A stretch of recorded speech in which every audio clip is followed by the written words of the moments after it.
Moin zusammen. 6 Uhr am Bodensee, die Sonne geht auf, der Campingplatz schläft noch, Kathi übrigens auch, aber ich dachte mir, ich nutze das schöne Wetter, denn wir hatten die erste regenfreie Nacht überhaupt auf dieser ganzen Tour und mache mal ein paar Drohnenaufnahmen vom Bodensee, der hinter mir liegt. Wir beginnen heute mit der zweiten Etappe unserer Reise, nämlich der Deutschen Alpenstraße, die hier in Lindau beginnt und der wir bis Berchtesgaden folgen wollen. Gestern Abend haben wir uns erstmal einen schönen, gemütlichen Abend gemacht, haben uns in Ruhe die Insel Lindau angesehen und haben es wirklich genossen, dass es mal nicht geregnet hat. Es war herrlich, einfach am Seeufer sitzen, eine Pizza gegessen, herrlich. So muss Urlaub laufen.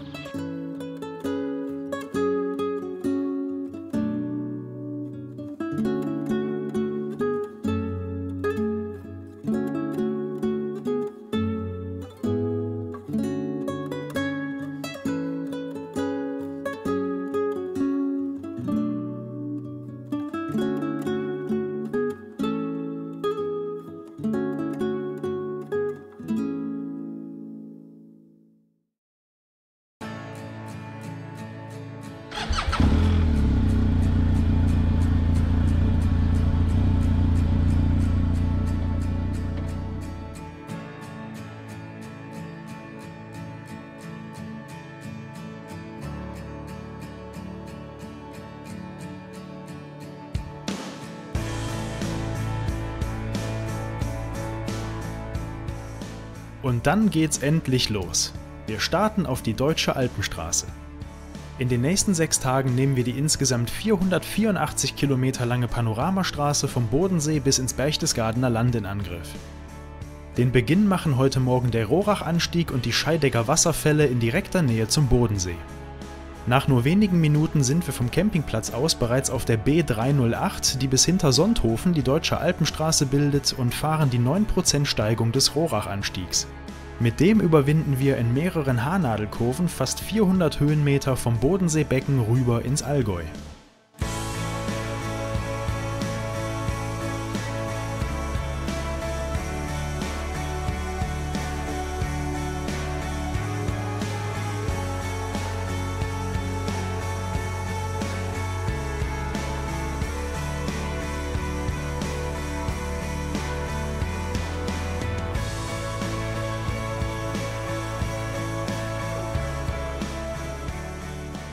Direkt nach dem Rohrachanstieg liegen die Scheidegger Wasserfälle am Wegesrand und laden zu einem Besuch ein. Wir schauen sie uns allerdings nicht an, denn sie kommen mit einem dicken Haken, wie wir schnell feststellen müssen.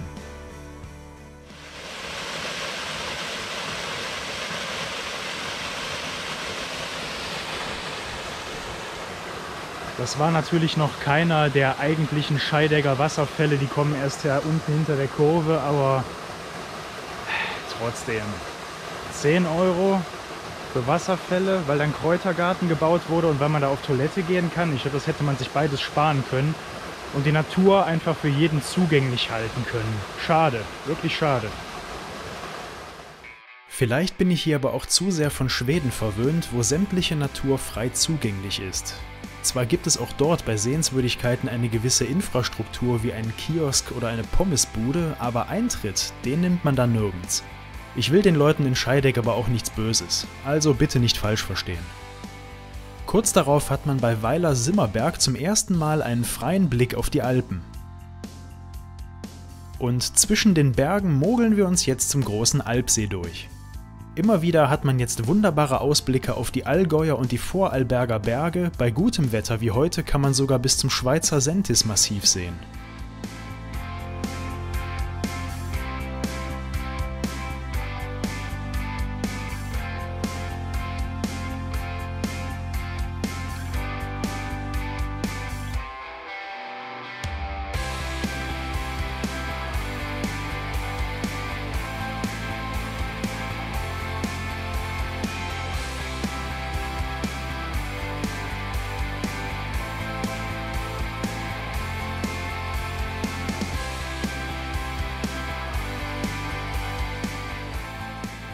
Und das da vorne ist der große Alpsee.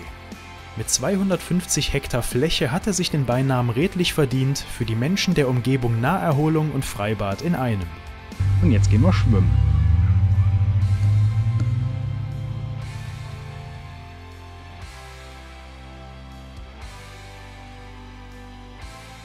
Mal testen, ob die GoPro auch wirklich wasserdicht ist.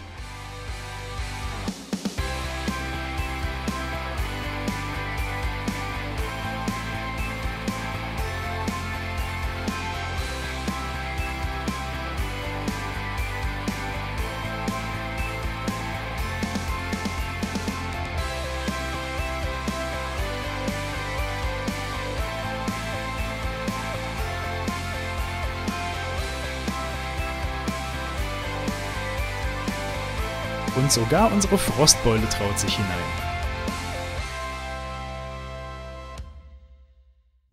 Die Berge sind mittlerweile unser stetiger Begleiter. Und wo Berge sind, da sind auch Täler. Ja, verblüffende Erkenntnis, ich weiß. Und ein besonderes Tal wollen wir uns als nächstes ansehen. Bei Sonthofen liegt die Staatslachklamm, eine mehrere hundert Meter lange Klamm, also ein tief eingeschnittenes und enges Tal mit Flussdurchlauf.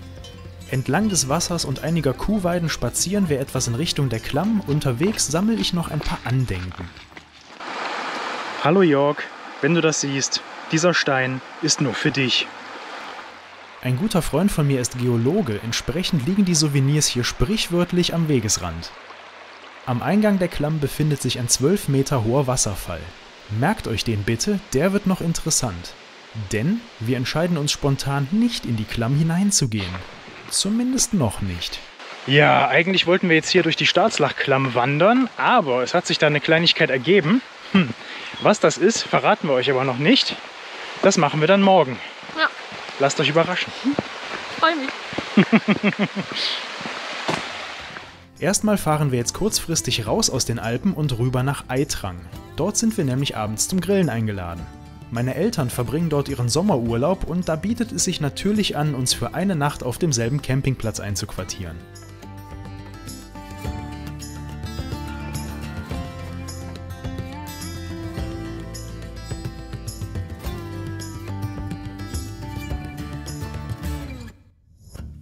Und so klingt der Abend mit Grill und Bier bzw. Wein für die Damen gemütlich aus.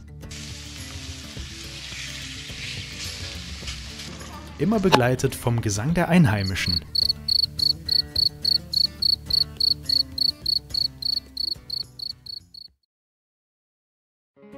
Bei Sonnenaufgang sind Kathi und ich wieder auf der Straße. Wir haben eine knappe Stunde Anfahrt zurück zur Staatslachklamm, wo wir um 9 Uhr morgens mit einem Guide verabredet sind.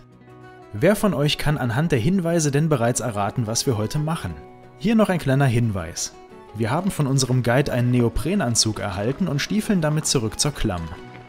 Falls ihr es noch nicht wisst, ich verrate es euch. Erinnert ihr euch noch daran, was wir gestern machen wollten anstelle der Klammwanderung? Dreimal dürft ihr raten, was jetzt kommt.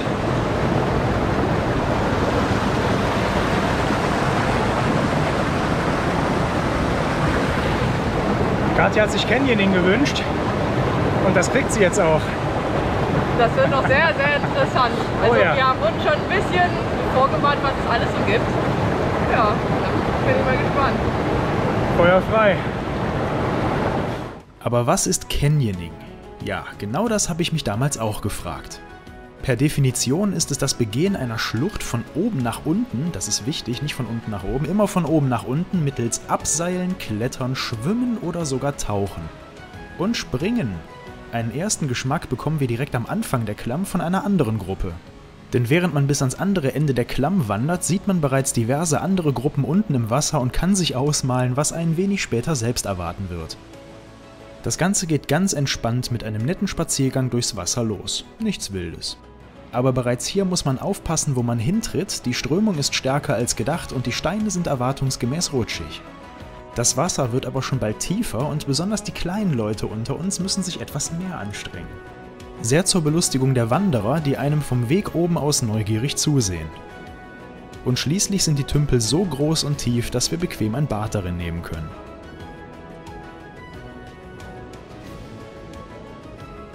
Ab einem gewissen Punkt kommen aber selbst große Leute nicht mehr so ohne weiteres weiter und man ist gezwungen, zum ersten Mal etwas Mut zusammenzunehmen und von den Felsen aus in den nächsten Tümpel zu springen.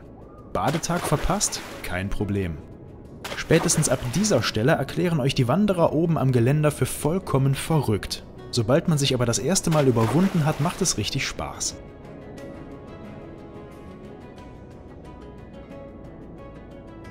Aber ihr könnt es euch sicherlich schon denken, auch damit kommt man irgendwann nicht mehr weiter, denn die Felswände werden immer höher und höher. Und so klingt ihr euch ins Führungsseil an der Wand ein und folgt dem Weg einfach oberhalb der Wasserlinie. Bis man schließlich auch hier nicht mehr weiterkommt und sich kurzerhand in ein dunkles Loch abseilt, dessen Boden man von oben aus nicht sehen kann. Aber der Guide wird schon wissen, ob wir hier richtig sind, hoffen wir es mal. So geht das entlang der gesamten Strecke mehrere Male. Entweder man hangelt sich am Felsen entlang, lässt sich an Wasserfällen hinab oder wird in enge Höhlen abgeseilt. Und hier zeigt sich einmal mehr, dass man Kathi trotz ihrer überschaubaren Körpergröße keinesfalls unterschätzen sollte. In Momenten wie diesen ist sie größer als so mancher Kerl und geht furchtlos voran.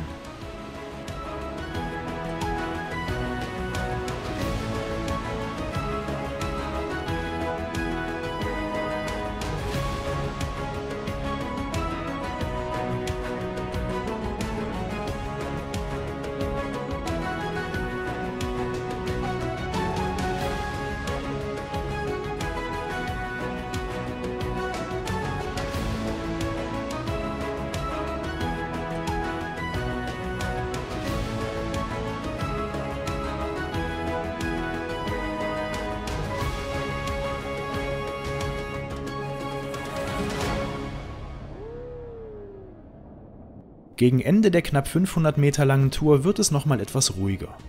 Man spaziert gemütlich im Bachbett, hier und da kann man nochmal in einen Tümpel springen, aber die Ruhe trügt, denn am Ende wartet noch das große Finale. Einleitend rutschen wir durch ein besonders schmales Stück, ehe sich für uns eine große Lichtung öffnet. Tja, und dann gibt es ein großes Wiedersehen. Erinnert ihr euch? Am Eingang der Klamm standen wir gestern vor dem 12 Meter hohen Wasserfall. Und den geht es jetzt runter. Sprichwörtlich, nämlich auf dem Rücken rutschend. Und hier muss ich gestehen, dass ich so meine Zweifel hatte. Von unten sieht der Fels komplett glatt aus. Von oben seht ihr aber überall Ecken und Kanten und entsprechend wichtig ist es, auf dem richtigen Gleitweg zu bleiben. Aber nach einigen aufmunternden Worten unseres Guides gebe ich mir einen Ruck und klatsche unten ins Wasser. Nicht sehr galant, aber ohne mir wie befürchtet das Steißbein zu zertrümmern.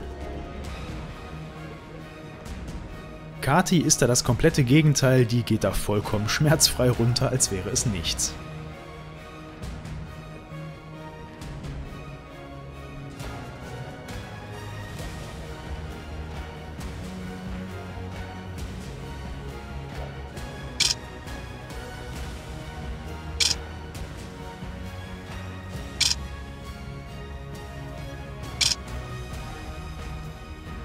Und damit haben wir es geschafft, alle leben noch und sogar meine genähte Hand hat es überstanden.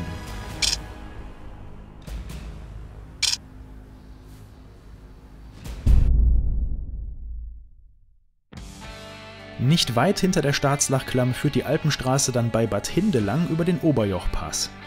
Bei vielen Motorradfahrern ist diese Straße sicher bekannt, denn sie ist mit 106 Kurven die kurvenreichste Straße Deutschlands. Schaut euch mal diese Straßenführung an. Obwohl die Straße 106 Kurven hat, überbrückt man damit eigentlich nur 300 Meter Höhenunterschied. Das liegt daran, dass die heutige Straße zu einer Zeit geplant und gebaut wurde, als die Fahrzeuge größtenteils noch von Tieren gezogen wurden, die ebenso wie die ersten Autos keine allzu steilen Straßen erklimmen konnten. Daher ist die Straße zum Oberjoch bereits für damalige Verhältnisse breit und gut ausgebaut worden.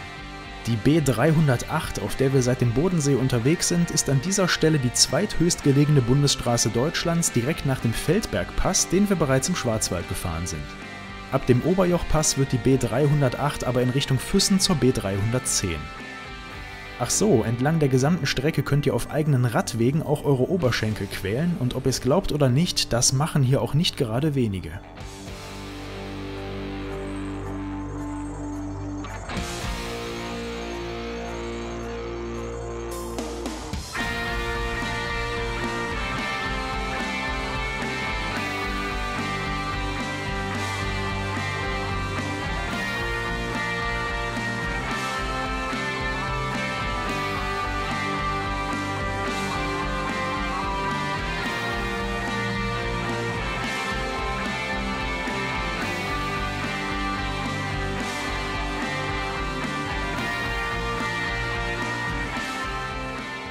Aber so schön die Strecke ist, genießen konnte ich sie nicht wirklich.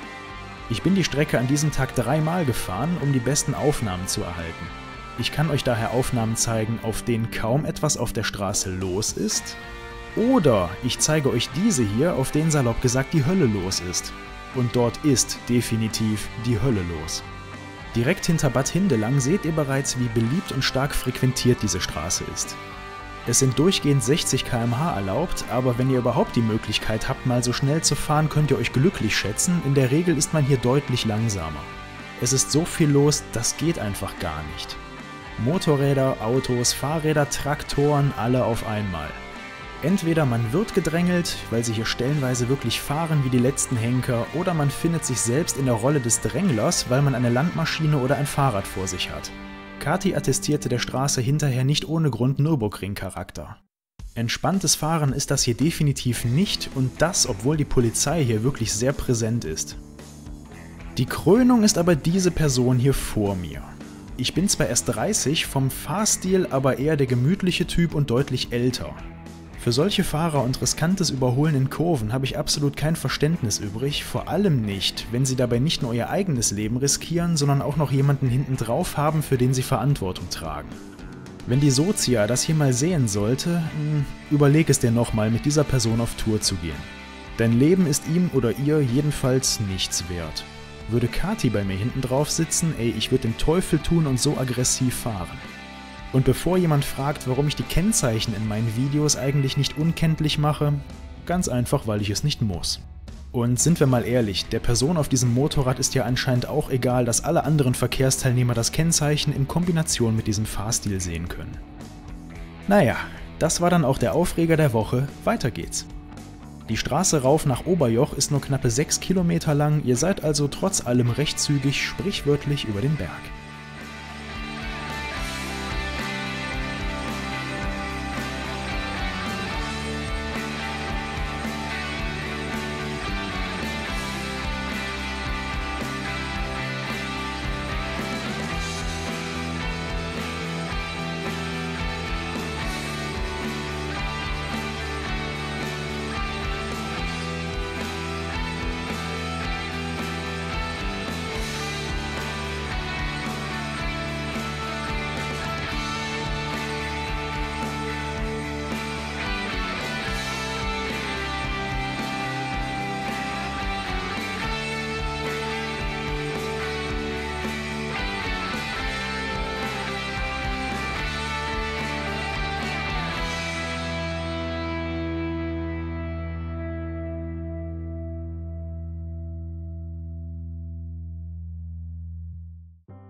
Hinter dem Oberjochpass passieren wir kurz darauf die Burgruine Falkenstein, hier oben auf dem Berg zu sehen.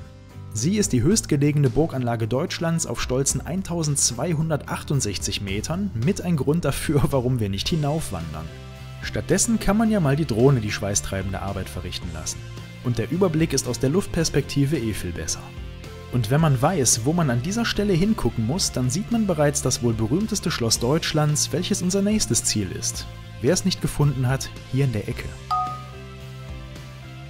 Dieses Schloss findet ihr übrigens nahe Füssen und ihr wisst sicherlich, wovon ich rede, Schloss Neuschwanstein. Der steingewordene Traum eines großen Kindes, zu großen Teilen finanziert von den in Bayern so verhassten Preußen. Im Schatten von Neuschwanstein finden wir einen guten und vor allem ruhigen Spot für eine Pause, während sich drüben direkt am Schloss die Touristen die Köpfe einschlagen, um den besten Platz für Fotos zu ergattern. Dabei ist das ganze romantische Gedöns übrigens nur Fassade. Das Schloss ist im Grunde nur eine große Theaterkulisse, in welcher Ludwig II. Seine Fantasien ausleben konnte, außerdem entsprach es dem damals modernsten Stand der Technik. Fließendes Wasser, Telefonanschluss, Aufzüge und sogar eine Zentralheizung. Bis zu seinem Tod im Jahr 1886 lebte Ludwig II. Lediglich 172 Tage im Schloss. Bis zu diesem Punkt hatten sich Baukosten in Höhe von 6.180.047 Mark angehäuft. Pro Tag, den Ludwig dort gelebt hat, fielen also Kosten in Höhe von 35.930 Mark an. Im Grunde war Neuschwanstein das damals teuerste und exklusivste Hotelzimmer der Welt. Gehen wir von 2% Inflation über 135 Jahre aus und setzen Mark und Euro einfach gleich, dann wären das heute Kosten von 520.571 Euro. Pro Tag. Man gönnt sich als König ja sonst nichts. Kati hat sich hier aber auch noch den Besuch des Lechfalls gewünscht. Der Lechfall ist ein 12 Meter hohes Stauwehr bei Füssen, direkt dahinter durchfließt die Lech dann eine Klamm. Und natürlich haben wir uns hier gefragt, warum das Wasser diese eigenartige Farbe hat. Das liegt am hohen Kalkanteil, den der Lech aus den Bergen mitbringt. Was meint ihr? Wir hatten lange keine Panne mehr, oder?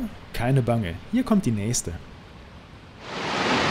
Tja, der Urlaub will irgendwie nicht so wie geplant. Die nächste Katastrophe ist passiert.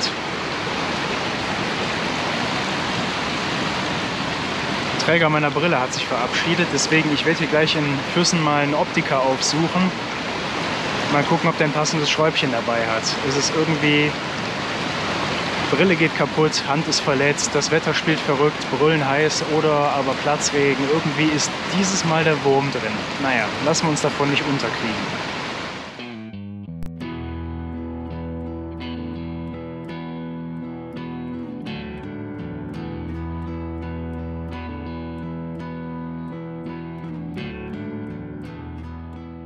Es geht weiter nach Südosten. Wer die Alpenstraße kennt, der weiß auch, dass wir in Richtung Garmisch-Partenkirchen unterwegs sind und auch, dass wir unterwegs am Kloster Ettal vorbeikommen. Dieses wurde 1330 gegründet, da der damalige König Ludwig der Bayer vor seinem Tod noch etwas Gutes für sein Seelenheil unternehmen musste. Das Kloster ist heute ein starker Wirtschaftsfaktor für die Region mit eigener Schule, Hotel, Gasthöfen, einer Brauerei und einer Destillerie. Von den abertausenden Touristen, die hier ihr Geld lassen, mal ganz abgesehen. Ich hätte hier auch gern eine Brauereitour mitgemacht, die findet aber erst wieder ein paar Tage später statt. So, die Brille ist auch wieder ganz. Ich hoffe, man erkennt es. Der Bügel ist wieder drin. Zum Glück hatte der Optiker in Füssen noch ein Schräubchen über, das er mir für relativ teuer Geld verkauft hat. Aber besser als ohne Brille weiterfahren. Von daher, wir können wieder auf die Straße. Heute geht es nach Garmisch-Partenkirchen. Auf dem Weg weiter nach Garmisch-Partenkirchen fahren wir in einen regelrechten Hitzekessel hinein.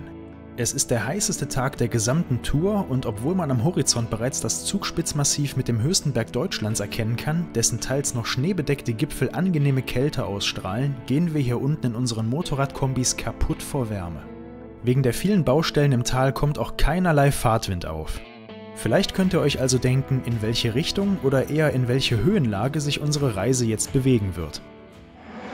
So, und weil es hier unten im Tal gefühlte 56 Millionen Grad hat, verpissen wir uns jetzt in kühlere Gefilde, nämlich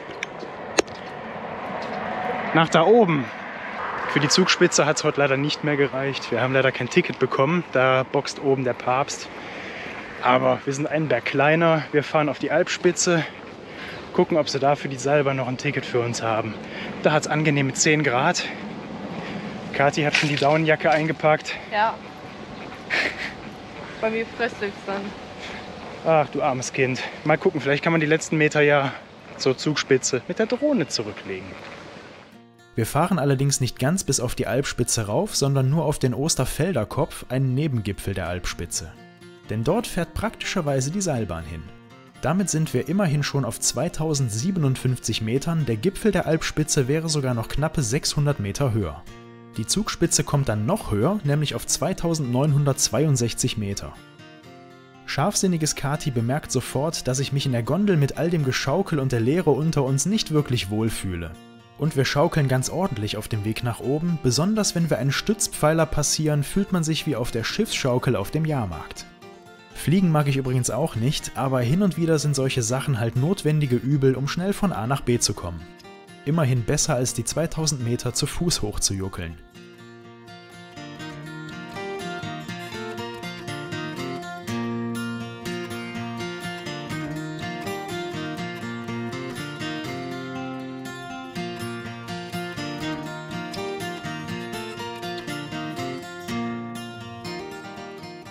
Ich bin jedenfalls froh, als wir endlich oben angekommen sind.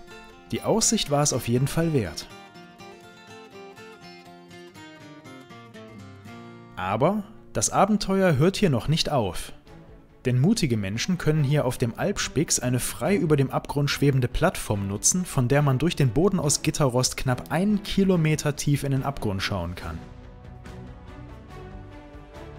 Die oder das Alpspix besteht aus 2 Armen, die in unterschiedliche Richtungen 24 Meter weit ins sprichwörtliche Nichts führen und so eine einmalige Perspektive ins Tal bieten. Etwas unheimlich ist es schon, aber weniger wegen des Blicks in den Abgrund, sondern weil die Konstruktion mit unseren Schritten mitschwingt. Boah, das ist schon ein Gefühl, ja. Ich weiß nicht, das wackelt, glaube ich, ein bisschen. Kathi ist ein Arschloch, die macht das dann nochmal extra. Ja, es wackelt. Ist hier nicht allein, benimm dich. Dafür weht aber ein angenehmes Lüftchen, das Kathis Kleidchen in Wallung bringt.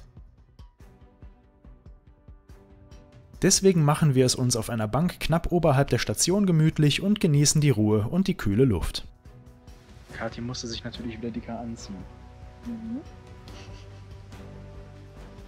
Und ja, ich weiß, ich hatte euch noch Drohnenaufnahmen versprochen. Keine Sorge, hier kommen sie.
Mittlerweile ist es Abend geworden und auch im Tal ist es kühler, daher wagen wir wieder den Abstieg mit der letzten Gondel des Tages. Und mit Blick auf die Zugspitze, zumindest dank meines Teleobjektivs, beenden wir auf dem Campingplatz den Tag.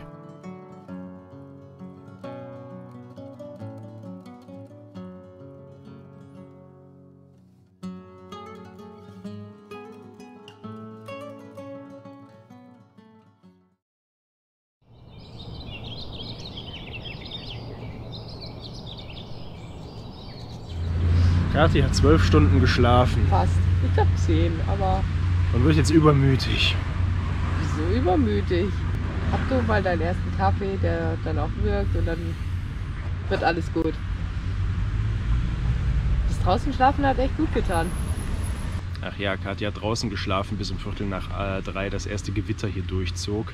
Und sie lag seit 19 Uhr im Rasen, hat geschlafen. Jetzt muss sie heute den Rest des Tages gute Laune verbreiten. Ja, das Zelt ist halt ein perfektes Ein-Mann-Zelt. Zu zweit wird es ein bisschen eng. Nur weil sie so viele Nagelfeilen und Schminkdöschen und was weiß ich was dabei hat. Nagellack, Wimperntusche, all das, was Frauen immer so mitnehmen halt. Ja. Ja. Es gibt halt nichts Wichtigeres, als sich im Urlaub das Näschen zu pudern. Naja, dein Näschen hätte es mal verdient mit dem Sonnenbrand. Noch mal ein bisschen, brauchst du ein bisschen Creme? Ich habe noch ein bisschen Nivea. Sowas muss ich mir jeden Tag anhören. Am frühen Morgen ist es am schlimmsten. Wenn sie ausgeschlafen ist und ich noch Morgenmuffel bin.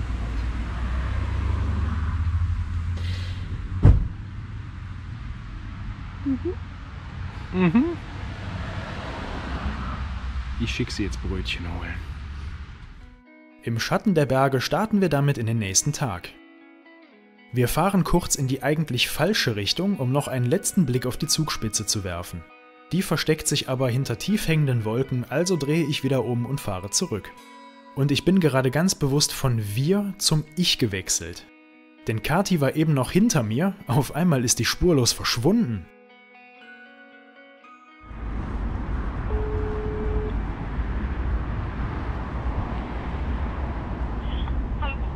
Ja, wo bist denn du?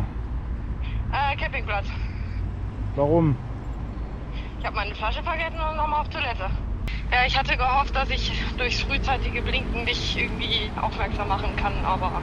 Wir brauchen Intercoms, das gibt so nichts. Blinken, das sehe ich im Rückspiegel nicht. Das ist Ja. ein stecknadelgroßes Licht, das sehe ich Ja, nicht. Hey gut, ich komme rüber, ich bin gegenüber beim Aldi, bis gleich.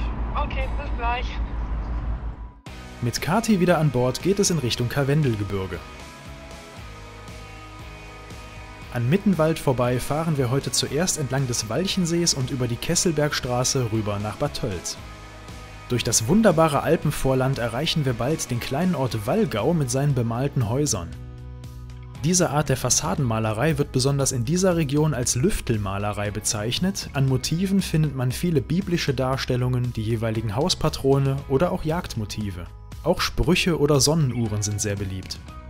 Und schön haben die Leute es hier, mit direktem Blick auf das Karwendelgebirge auf der einen Seite und dem Walchensee auf der anderen Seite. Dieser ist einer der größten Alpenseen Deutschlands und könnte euch theoretisch sehr reich machen. Denn bis ins 18. Jahrhundert war es hier üblich, geweihte Goldmünzen an der tiefsten Stelle des Sees zu versenken. Also vergesst eure Flossen und Badehosen nicht, wenn ihr mal in der Gegend seid. Bedenkt aber, dass der See bis zu 190 Meter tief ist, trainiert also vorher ein bisschen die Luft anzuhalten. Heute dient der See vor allem als Wasserspeicher für das nahe Wasserkraftwerk. Direkt hinter dem Walchensee startet mit der Kesselbergstraße eine 255 Meter hohe Passstraße rüber nach Kochel am See. Zwar bietet die Straße einige wirklich schöne Kurven, freut euch aber nicht zu früh. In der Vergangenheit kam es hier immer wieder zu illegalen Rennen, weswegen die beiden Fahrspuren über weite Teile der Strecke mit Blöcken auf der Mittellinie voneinander getrennt sind. Es herrschen konstante 60 km/h und Überholverbot. An Sonn- und Feiertagen sind Motorräder hier außerdem verboten. Entsprechend langsam schlängeln wir uns die Kurven rauf und wieder runter.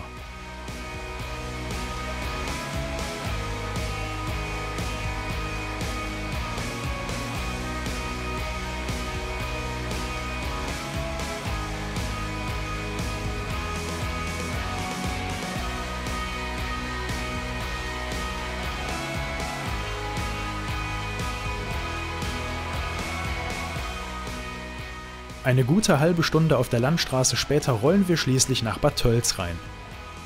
Die Stadt an der Isar ist neben übergewichtigen Kommissaren auch für mittels Lüftelmalerei verzierte Häuser bekannt. Ihr erinnert euch, die in dieser Region kunstvoll gestalteten Hausfassaden. Entlang der Haupteinkaufsstraße sehen wir uns die jetzt etwas genauer an. Jeder wohlhabende Kaufmann oder Patrizier, der früher etwas auf sich hielt, musste unbedingt mit entsprechender Hausfassade hier vertreten sein.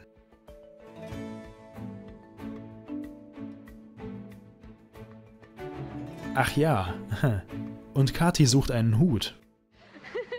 Was sagt man zu diesem Hut?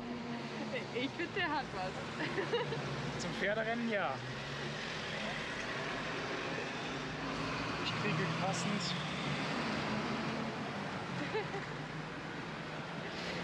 Passt aber nicht. Nee, die Farbe ist nicht ganz gleich. Ja, und die Größe. Ich habe einen Bumskopf. Das passt nicht. Am Ufer der Isar machen wir uns noch eine Brotzeit, um es mal mit den Worten der Einheimischen zu sagen, ehe es wieder auf die Straße geht. Schon mal was von bayerischem Whisky gehört? Nein? Dann wird sich das jetzt ändern. Am Schliersee findet ihr nämlich eine Distille, die echt bayerischen Whisky vermarktet. Da Kati und ich beide gerne Whisky trinken und ich immer gerne lokalen Whisky von meinen Reisen mitbringe, darf ein Besuch hier natürlich nicht fehlen. Normalerweise sieht der Whisky immer nur unser Zuhause und später mein Whiskyregal von innen. Deswegen finde ich es schön, den Whisky jetzt auch mal bei sich zu Hause zu besuchen.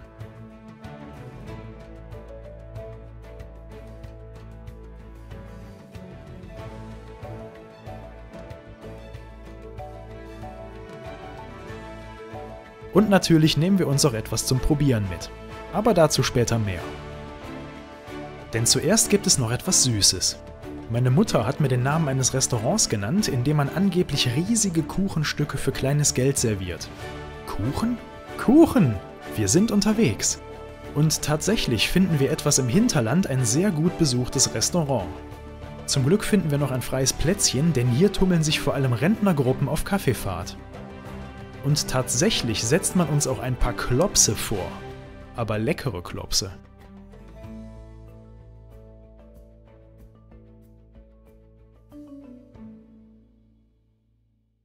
Zum Glück haben wir die Motorräder und müssen den nächsten Tourabschnitt mit vollem Bauch nicht selbst laufen. Es geht nämlich wieder in die Berge, genauer gesagt über den Sudelfeldpass. Der führt hinter Bayrischzell durch das Mangfallgebirge rüber nach Oberaudorf am Inn. Obwohl die Straße genauso schön zu fahren ist, sind hier viel weniger Leute unterwegs als noch am Oberjochpass. Es fährt sich hier herrlich entschleunigt und die Landschaft strahlt passend dazu eine richtige Landidylle aus. Die Sudelfeldstraße über den Sudelfeldpass führt euch über 10 Kilometer auf bis zu 1097 Meter und vorbei an vielen tollen Aussichtspunkten. Daher halte ich jetzt auch mal ein bisschen was die Klappe und lasse euch einfach in Ruhe mitfahren.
Am Ende der Passstraße müsst ihr euch entscheiden, ob ihr der Straße rechts oder links weiter folgen wollt. Links wird sie zu einer Mautstraße, wir fahren daher rechts runter nach Oberaudorf. Weite Blicke ins Tal verraten bereits, was uns dort erwarten wird. Nichts Gutes, wie es aussieht, denn die Gewitter, die den ganzen Tag schon gemeldet sind, haben uns endlich eingeholt. Aber wir haben hier akut ein ganz anderes Problem. Wir sind nur noch 2 Kilometer von unserer Unterkunft entfernt, als wir mal wieder vor einer Vollsperrung stehen und einen anderen Weg finden müssen. Die ausgewiesene Umleitung ist der absolute Knaller, denn sie führt uns nicht nur 16 Kilometer mitten durch die Pampa, sondern sogar über die Grenze rüber nach Österreich. Und ich sag euch, wenn die uns an der Grenze auch noch angehalten und kontrolliert hätten, wäre ich an diesem Tag aus der Hose gehüpft. Denn wir haben am Horizont das eine Gewitter, hinter uns ein anderes Gewitter, wir sehen einfach nur noch zu, dass wir Strecke machen. Wegen der Gewittermeldungen haben wir uns sehr spontan ein Zimmer in einem Hostel gebucht, eine gute Entscheidung, wie sich später herausstellt. Denn wir schaffen es gerade noch rechtzeitig dahin, ehe die Welt untergeht.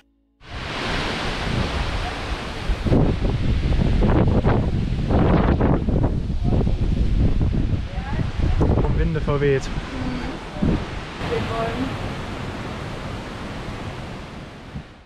Und während ich meine Akkus alle wieder auflade, fragt mich Kathi, ob ich etwas Creme für meine geschundene Nase haben möchte. Herr Franzen, was halten Sie davon? Auf die Frage, möchtest du etwas Creme, hätte ich mit einem Tupfer, einem Hauch von Niveau auf meiner Nase gerechnet und nicht mit die Torte ins Gesicht, bitte. Es sieht auf jeden Fall sehr gut aus. Ja. Ich nehme dir das mal ab.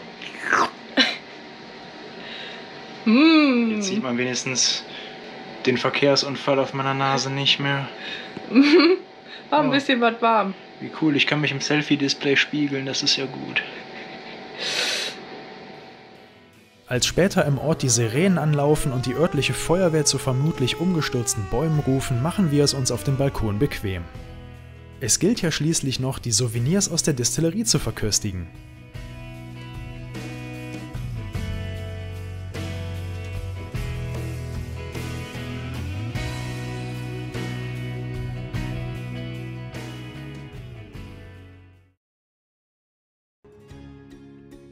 Ach Ludwig, wir werden dich in diesem Urlaub einfach nicht los.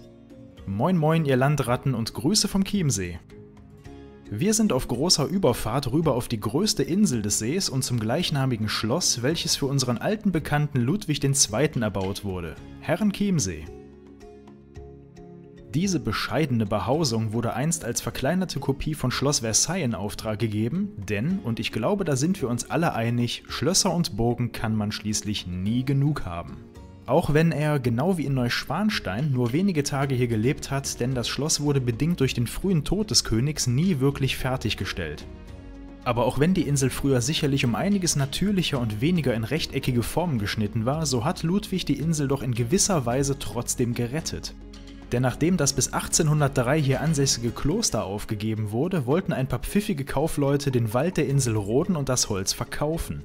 Und selbst heute stehen hier noch 156 Hektar Wald. Die Einheimischen protestierten gegen diese Pläne, wodurch schließlich auch der König auf die Insel aufmerksam wurde und der Rest ist Geschichte. Was passiert aber, wenn es im Schloss oder auf der Insel, auf der immerhin 18 Menschen permanent leben, mal brennen sollte? Dann kommt die Inselfeuerwehr. Richtig gehört, die Insel hat eine eigene Löschgruppe mit eigenen Fahrzeugen. Die Mannschaft setzt sich sowohl aus Bewohnern der Insel als auch Angestellten zusammen. Verstärkung kommt dann vom Festland und zwar mit einem feuerwehreigenen Mannschaftstransportboot. Und immerhin genug Löschwasser ist auf der Insel reichlich vorhanden.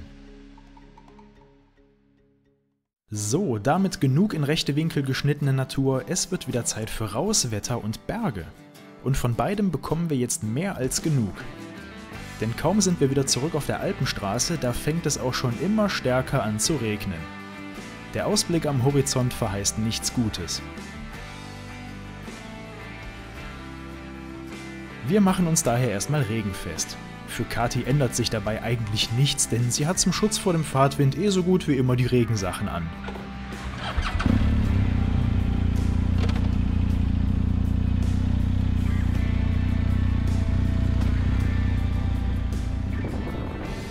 Und während wir so durch die Chiemgauer Alpen rüber ins Berchtesgadener Land fahren, öffnet der Himmel freundlicherweise seine Schleusen für uns. Mal mehr, mal weniger, später aber immer mehr.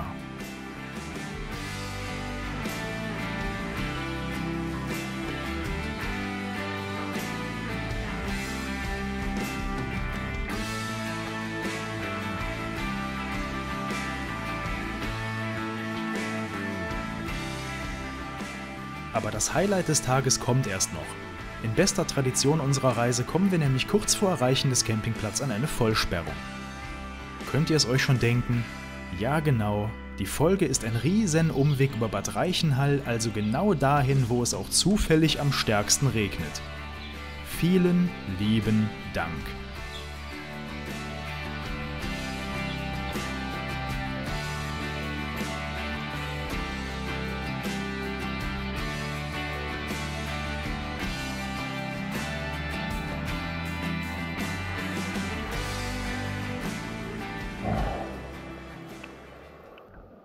Ja, hat einen Dreck.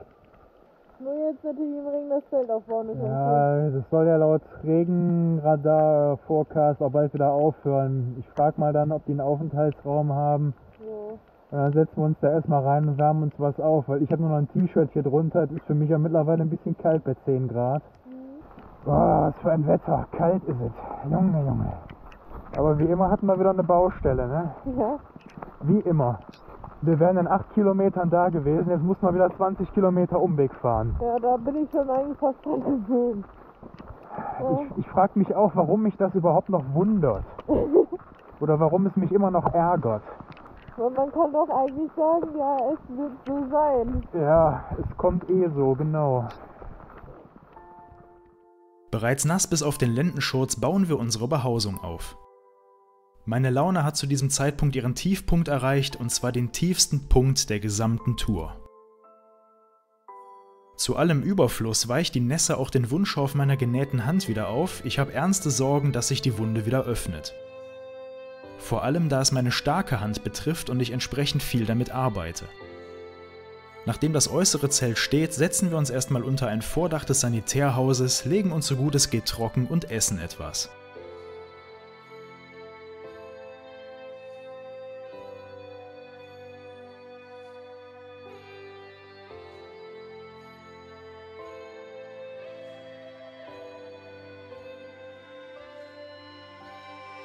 Erst gute 2 Stunden später lässt der Regen nach, sodass Kathi endlich das Innenzelt einbauen kann. Ausgerechnet zum Ende der Tour muss das Wetter nochmal so sehr umschlagen.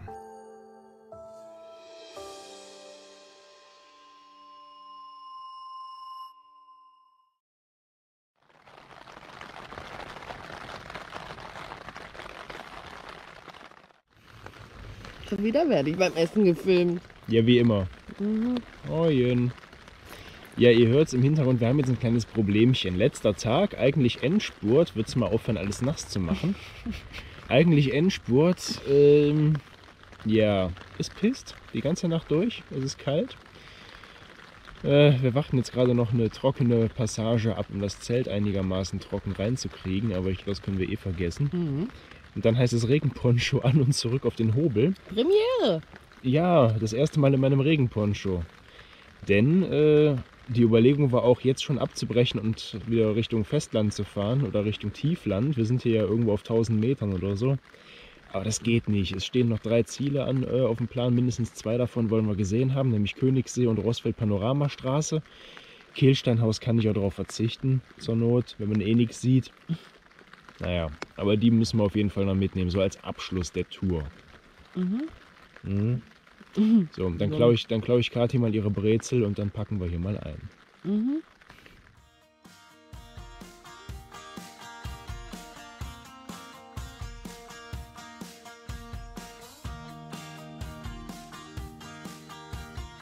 Damit starten wir an den letzten Tag der Tour. Nur noch ein paar Mal Gas geben und wir haben die gesamten 484 Kilometer der Alpenstraße bewältigt. Noch sind wir halbwegs trocken unterwegs, hoffen wir das Beste. Entlang der wolkenverhangenen Berge schrauben wir uns runter ins Tal. Es ist nass, kalt und entsprechend rutschig, daher zum Warmwerden lieber noch etwas langsamer.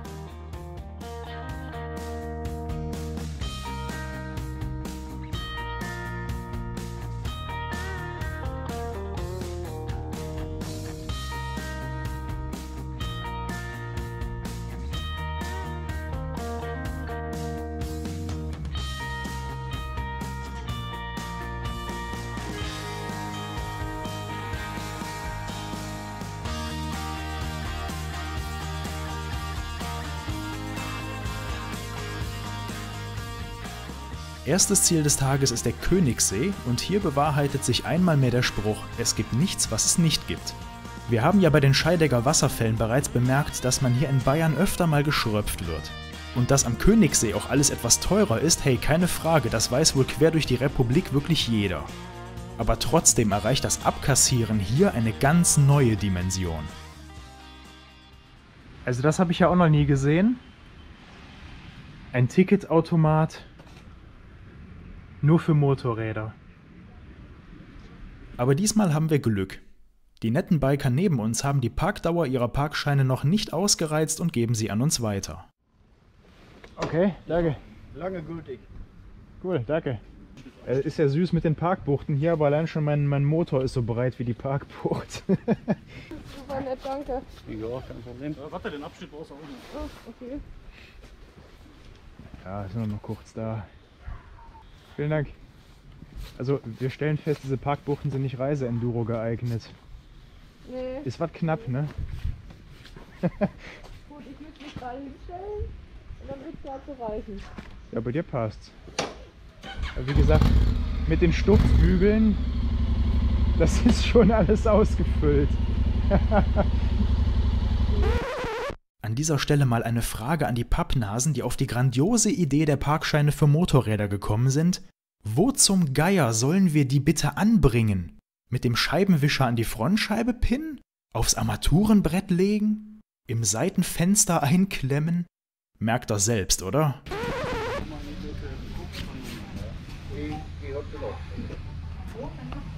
Kathi ist immer noch auf der Suche nach Hüten. Für die Sonne, die nicht mehr da ist. Ja, die wird wiederkommen. Ich finde den ja eigentlich ganz schön nur hinten. Nee. Finde ich doof, dass er da was kürzer ist.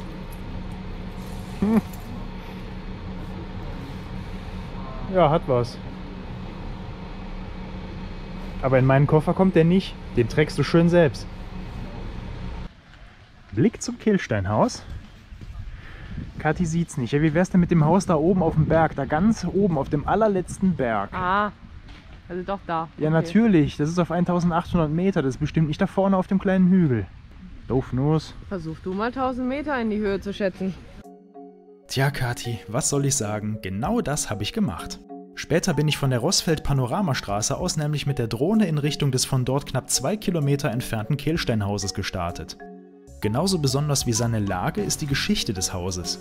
Obwohl nur für Hitler erbaut, hat er es doch so gut wie nie benutzt. Heute steht das Kehlsteinhaus nur deswegen noch, weil britische Bomber erst zu blöd zum Treffen waren und die Amerikaner es später lieber als Quartier nutzten, anstatt es zu sprengen.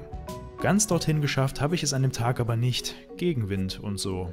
Daher zurück zum Königssee. Den bis zu 190 Meter tiefen Königssee wollten wir uns ansehen, da er so malerisch und ähnlich wie ein norwegischer Fjord zwischen den Felswänden der Berge liegt.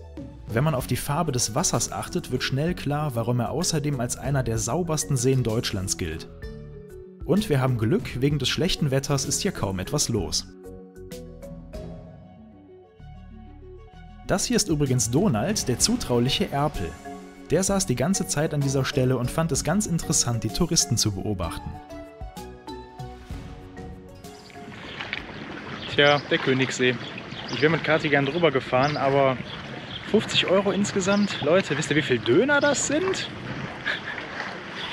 Meine Essensumrechnung. Ja, richtig. Kathi konnte mir die Frage, wie viel Döner das sind, auch ad hoc nicht beantworten, weil es kommt darauf an, was für Döner. Habe ich auch nicht bedacht. 10 bestimmt, ja. Ach ja, von daher aber wirklich schön hier. Ihr werdet nur geschröpft wie sonst was.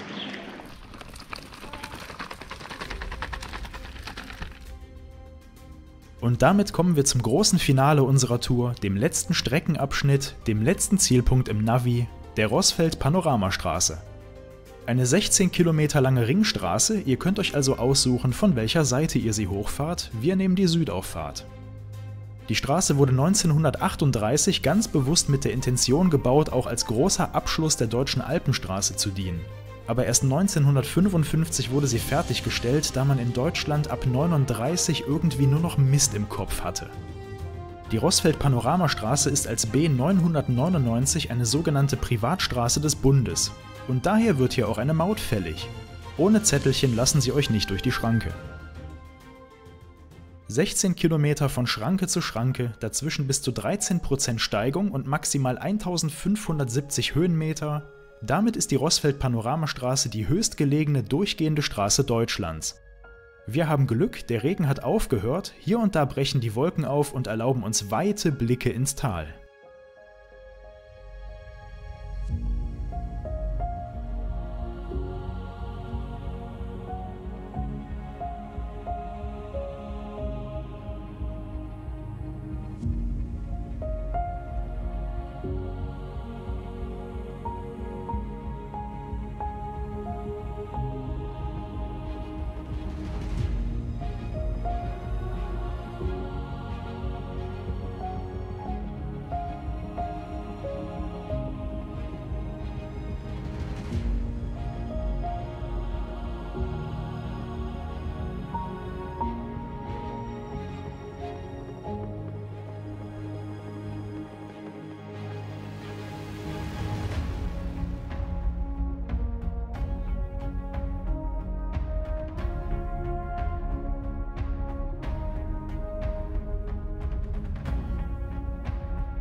Roßfeld Panoramastraße, für mich das Highlight der Tour, habe ich mich darauf gefreut, war auch mit einer der Gründe, warum ich die Tour überhaupt gemacht habe.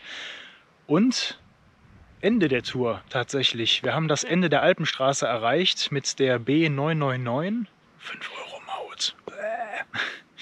Aber hat sich gelohnt. Es hat aufgehört zu regnen. Wir haben doch mal ein bisschen Glück, mehr Glück als Verstand, wie ich immer sage. Aber das war es erstmal. Von daher bleiben mir eigentlich nur wieder die salbungsvollen Schlussworte übrig. Es sei denn, Kathi möchte noch was sagen. Chris, wie hat es dir gefallen? Ach, Kathi, ich bin so froh, dass du fragst.